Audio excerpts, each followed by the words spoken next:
건강하게 즐기는 알찬 건강정보 헬스인 뉴스입니다.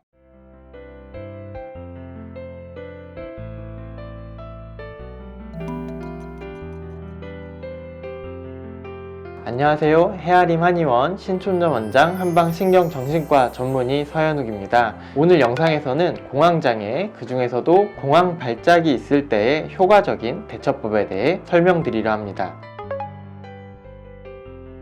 이 영상을 보시는 분들은 아마도 본인이나 혹은 가족, 가까운 분들에게 공황발작이 일어나서 당황스럽고 힘들었던 경험이 있으실 텐데요. 공황발작이 발생하면 어떤 증상이 있을까요? 갑자기 심장이 미친 듯이 뛰는 게 느껴지고 금방이라도 멈춰버릴 것만 같습니다. 숨이 턱 막혀서 잘 안 쉬어지고 식은땀이 줄줄 흐르기도 하고 팔다리가 저려오면서 금방이라도 쓰러져 죽을 것만 같은 공포와 불안이 밀려옵니다. 이렇게 공황발작을 경험하고 나면 다음에 또 이러면 어떡하지? 하는 예기불안이 생깁니다. 평소에도 불안과 초조함이 생기죠. 공황발작이 일어났던 것과 비슷한 상황이나 장소 등을 피하는 행동을 보이기도 하죠. 공황발작 증상과 예기불안 증상이 모두 있을 때 공황장애라고 진단을 하게 되는데요. 공황장애의 핵심은 내 몸과 마음을 내 뜻대로 통제할 수 없는 상황에 대한 두려움입니다. 그러니까 공황발작에 대한 대처는 내 몸과 마음에 대한 통제를 다시 가져오려는 시도인 거죠.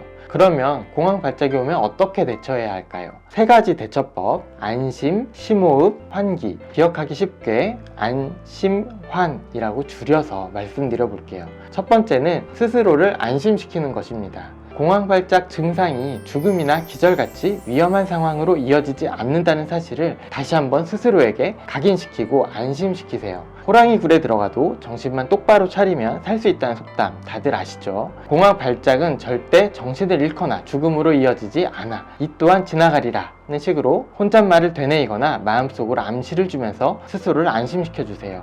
공황발작은 위험한 상태라는 잘못된 믿음이 줄어들면서 몸의 증상이 더 심해지는 것을 막아줄 수 있습니다. 비슷한 목적으로 한의학적 정신요법 중에 하나인 감정자유기법을 활용할 수도 있는데요. 감정자유기법은 경혈점을 자극함으로써 정신적, 신체적 문제를 발생시킨 기와 혈의 흐름을 정상화시켜주는 방법이에요. 감정자유기법에서 사용하는 문구인 수용 확언이나 혈자리 자극 등을 사용하면 공황발작같이 부정적인 감정이나 신체 증상을 치료하는 데 도움이 됩니다. 두 번째는 심호흡입니다. 두근거림이나 호흡곤란 같은 공황발작에서 나타나는 신체 증상들은 자율신경계 중 교감신경이 너무 흥분되어 나타나는 반응이에요. 심호흡은 교감신경의 흥분을 효과적으로 가라앉혀 줄 수 있습니다. 그러면 자연스럽게 공황발작 증상도 제어가 되는 거죠. 그런데 사실 정신이 하나도 없는 상태에서 심호흡을 하라고 하면 정말 막막합니다. 그럴 땐 일단 내쉬는 숨을 충분히 하는 것만 기억하셔도 큰 도움이 될 수 있어요.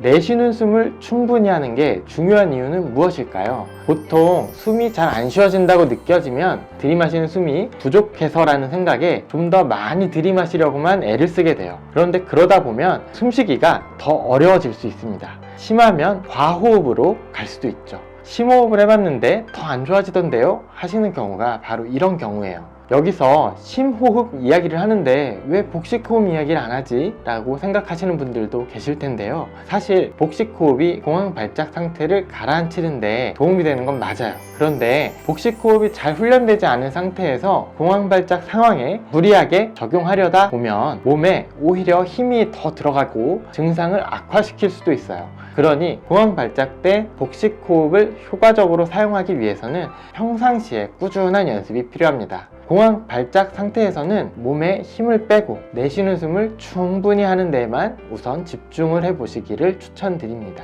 세 번째, 환기. 창문을 열고 공기를 환기시키는 게 아니고요. 주변의 다른 대상으로 주의를 돌리는 것을 뜻합니다. 방 안에 묵은 공기를 내보내고 새로운 공기를 들이드시오.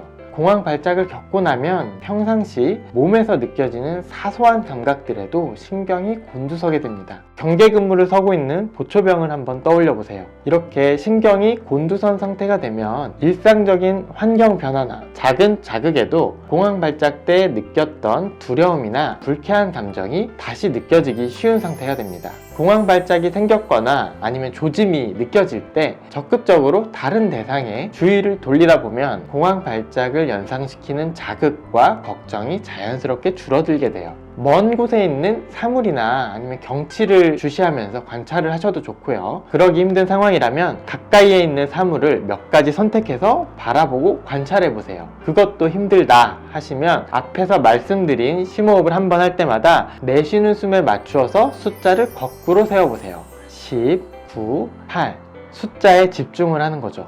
자, 지금까지 공황 발작 시 대처하는 대표적인 방법 3가지 안심, 심호흡, 환기에 대해 소개시켜 드렸어요. 처음에는 따라하기조차 쉽지가 않겠지만 반복해서 대응을 하시다 보면 분명히 좋은 결과를 얻으실 수 있을 거예요. 이 영상이 도움이 되셨다면 좋아요와 구독 버튼 꼭 눌러주세요. 감사합니다.